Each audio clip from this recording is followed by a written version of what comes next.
जैसे को तैसा। आसपास ही बसे दो गांवों में रहने वाले दो व्यक्ति रामू और श्यामू एक दूसरे के अच्छे जान पहचान वाले थे। जहां रामू अत्यंत उदार, मेहनती, दूसरों पर भरोसा करने वाला, ईमानदार था, वहीं श्यामू कंजूस, लालची, कमजोर तथा बेईमान चरित्र वाला था। एक बार रामू श्यामू के गांव आया और टहलते और बातें करते हुए वे दोनों गांव से बाहर निकल पड़े। अचानक दोनों की नजर एक झाड़ी के पास पड़े चमकते हुए छोटे से लोटे पर पड़ी। दोनों एक साथ वहां पहुंचे और श्यामू ने लोटा उठा लिया। लोटा देखने में तो बहुत छोटा था, परंतु वह बहुत कीमती था क्योंकि वह सोने का था। श्यामू के मन में लोटा खुद हजम करने का लालच आ गया, इसलिए वह रामू से कहने लगा, भाई रामू, मुझे यह पीतल की लुटिया लग रही है, भला सोने की लुटिया कोई क्यों बनवाएगा? इस पर सोने का पानी चढ़ा लगता है। यह सुनकर रामू ने भोलेपन से कहा, भाई श्यामू, तुम अपने गांव में चलकर इसकी जांच करा लेना, किंतु क्योंकि हम दोनों को मिला है, इसका दाम लगवा लेना और जो दाम मिले उसका आधा मुझे दे देना। मैं उसे खुद न रखकर अपने गांव के विद्यालय को दे दूंगा ताकि उसका सही उपयोग हो सके। मुझे तुम पर पूरा विश्वास है। मैं तो अपने गांव लौट रहा हूं और अगली बार जब आऊंगा तब जो होगा वैसा बंटवारा करूंगा।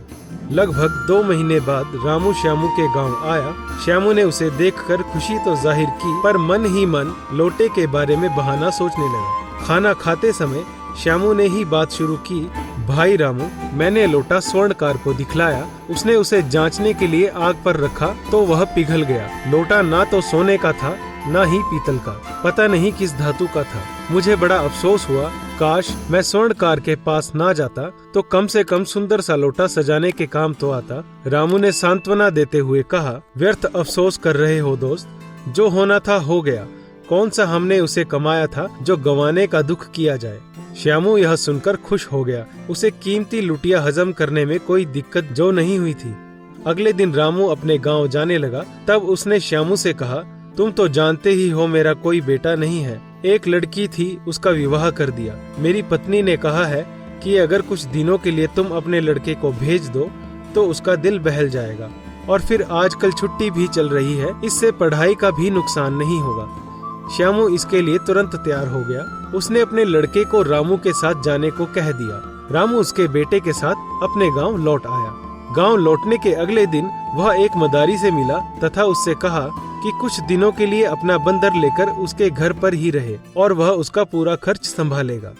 उसे बस इतना करना होगा कि वह बंदर को रामू का इतना पालतू बना दे कि बुलाने पर वह उसके पास आ जाए और करतब दिखाने लगे।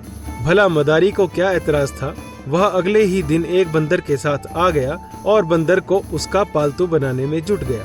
जब बंदर उसका पालतू हो गया तो उसने श्यामू के बेटे को अपनी बहन के घर दूसरे गांव में भेज दिया और श्यामू को अपने गांव बुलवा भेजा। रामू ने श्यामू की बड़ी ही आवभगत की, पर अपना चेहरा गमगीन बनाए रखा। खाना खाते समय तक जब श्यामू को अपना बेटा नहीं दिखा तब उसने रामू से उसके बारे में पूछा। रामू ने रोनी सूरत बनाकर कहा, क्या कहूँ दोस्त, मैं बहुत ही शर्मिंदा हूँ।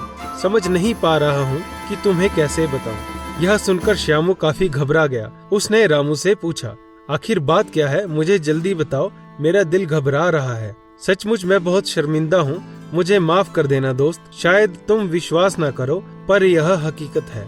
कुछ दिनों पहले अचानक उसकी हरकतें बदल गई। वह बंदरों की तरह उछलने कूदने लगा। अगले दिन तो उसका चेहरा बंदरों जैसा ही हो गया और उसे पूंछ भी निकल आई। मैं काफी घबरा गया, सोचा शायद वह ठीक हो जाए, पर जब ऐसा नहीं हुआ तब ही मैंने तुम्हें बुलवा भेजा। फिर रामू ने उसके बेटे को आवाज दी और उसके बुलाते ही बंदर का बच्चा वहां आ गया। वह उछलने कूदने लगा। कभी वह रामू के कंधे पर बैठ जाता तो कभी श्यामू के। श्यामू यह देखकर घबरा गया। वह समझ गया कि रामू उसके व्यवहार का बदला ले रहा है। वह रामू के पैरों में गिर गया और उससे क्षमा मांगी। वह शीघ्र गांव आया और लुटिया लाकर रामू को सौंप दी। रामू ने उसके बेटे को बहन के यहाँ से बुलवाकर उसे सौंप दिया। फिर रामू और श्यामू ने सोने की लुटिया गांव के विद्यालय को सौंप दी। इसी तरह शिक्षाप्रद कहानियाँ सुनने के लिए आप हमारे चैनल को सब्सक्राइब करें और बेल आइकन जरूर दबाएं।